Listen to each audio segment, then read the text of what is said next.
The message came through just as I was locking up my office for the night. A vibration against my palm, a soft chime, and then 6 words that sliced through my chest like a blade. I'm a free woman. Stop tracking me. I stared at the screen for a full 10 seconds, my breath frozen in my throat. It was her number, her words. No emoji. No explanation.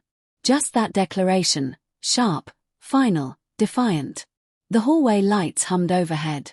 Somewhere down the corridor, a janitor's mop squeaked across the tiles. I couldn't move. Couldn't even think. My thumb hovered over the keyboard. But what was I supposed to say? Where are you? Are you serious? Who are you with? Every possible reply sounded pathetic. For months, I'd felt something unraveling between us. The late nights at work. The way she flinched when I walked into the room mid-text. The change in her perfume, subtle, different, not the one she used to wear for me. But I never imagined it would come to this. She knew I had the tracking app on her phone. We'd installed it together when she once worried about safety driving home alone. I'd forgotten it even existed until recently, when she started staying out late without explanation. I hadn't confronted her yet. I was trying to believe her, to hold on to the last threads of trust. But that message was the sound of a door slamming shut. I took a slow, shaky breath, then opened the tracking app. The small blinking that was her location had stopped moving 20 minutes ago, an unfamiliar address on the other side of town. A hotel. My heart sank so fast it felt like falling. I knew I shouldn't go. I knew how pathetic it looked, husband stalking his wife, desperate for proof of what his heart already knew. But love makes fools of us all. By the time I reached the parking lot, rain had started to fall. Thin, needling drops against the windshield as I sat in the car, gripping the steering wheel. My phone buzzed again, a new text. Don't call me. Don't come looking for me.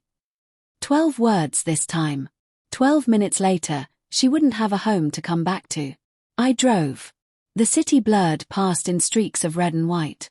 I could barely see through the rain, but I didn't care. My chest felt like it was caving in. Every mile closer to that hotel made the truth harder to deny. When I pulled into the parking lot, her car was right there, silver, parked crookedly, like she'd rushed. I sat there for a moment, watching it through the rain-smeared glass. The hotel sign flickered overhead, cheap neon buzzing in the wet night. I got out. My shoes sank into puddles as I crossed the lot, my pulse pounding in my ears. Inside, the lobby smelled like disinfectant and cigarette smoke. The clerk barely looked up as I approached. I gave him my best neutral expression, trying to hide the tremor in my voice. Hi. My wife's staying here. I think I might have the wrong place. Could you check if she's checked in? Her name's Laura Hughes. He hesitated, looked down at his screen, then back at me. Room 214. That was all I needed. The hallway upstairs was silent, just the hum of old lights and the faint echo of a television from another room. My shoes left damp prints on the carpet. I stopped in front of the door.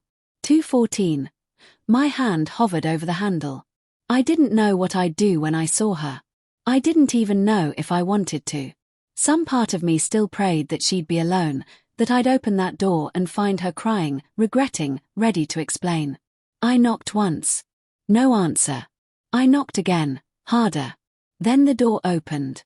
She stood there, wrapped in a towel, her hair damp, eyes wide with panic. Behind her, the television glowed faintly in the dim room. Daniel, she breathed. What are you? How did you? The words collapsed between us. My gaze shifted past her shoulder. A man's jacket lay draped across the chair. Shoes by the bed. A phone charger plugged in beside her purse. I didn't say anything. I didn't need to. The silence did the talking. Her lips parted, trembling. It's not what it looks like. I almost laughed. Almost. Then tell me what it is, Laura. She took a step toward me, but I raised a hand. Don't, I said quietly. Don't touch me. Her eyes filled with tears. Daniel, please. Does he make you feel free? I asked, my voice low, shaking. Is that what you meant by your text? She froze. Guilt flashed across her face like lightning. I nodded slowly. Right. That's what I thought. I turned and walked away. She called after me, my name, over and over, but I didn't stop. By the time I reached the car, I wasn't crying. I wasn't even angry anymore. Just empty. When I got home, I packed her things. Methodically, quietly. Her clothes, her shoes, her framed photos. Every reminder of her went into boxes. The house felt hollow, stripped of warmth. At exactly 12 minutes past her text, the same 12 minutes she'd taken to choose freedom over honesty, her keycard stopped working. I changed the locks. I left her bags outside the door with a note taped to one. Freedom comes with a cost. This house is mine. It wasn't revenge. It was closure. The next morning, she showed up. Rain still falling, hair plastered to her face, eyes swollen. She banged on the door, screaming my name. I opened it halfway, just enough for her to see that I wasn't moved. Daniel, please, she sobbed. It was a mistake. I didn't mean. You did, I interrupted. You meant every word. You just didn't think I'd listen. Her voice cracked. I didn't sleep with him. I smiled faintly. You don't have to. Betrayal starts long before that. She sank to her knees, crying into her hands. I wanted to comfort her. Part of me still loved her, still remembered the woman who once held my hand like it meant something. But love built on lies doesn't survive daylight. I stepped back. Go, I said. You're free, remember. Her eyes lifted to mine, pleading. Where will I go? That's not my problem anymore. The door closed softly, the final sound of something that had once been a life. That night, I sat in the living room surrounded by quiet. Her perfume still lingered in the air, faint and fading. I picked up my phone and reread her text one last time. I'm a free woman. Stop tracking me. Freedom, I realized, isn't about escaping someone. It's about facing yourself. She wanted freedom. I gave it to her. And in doing so, I found mine too.